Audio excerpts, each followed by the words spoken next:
So as a next step, I want to make sure that we have a nice background behind this input element.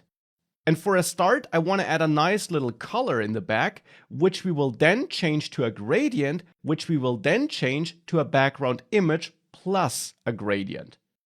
But let's start with a single background color. You learned before that there are different ways of setting that. You can, for example, go to app.json, to this configuration file, and add a background color property here, and set this to a hex code that will then be applied as a background color to the screen. And this would be a fine way of doing that.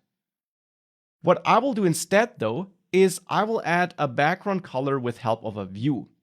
And for this, I'll go to app.js, because once I add more screens, they will actually still end up in this root app component.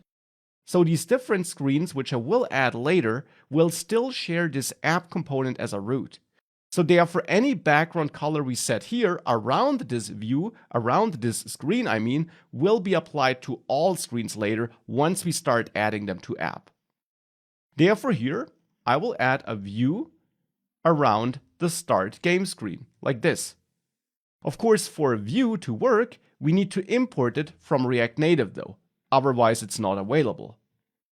So now we got this view here around our start game screen. Now we can add some styling to this view.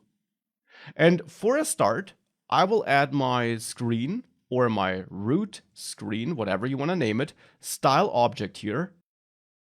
And I'll set a background color, which should be a nice yellow color. And I'll pick that yellow color, which I chose here for my input element in the start game screen. I'll use that same color here. Now we can apply this root screen style to this view here by using styles root screen.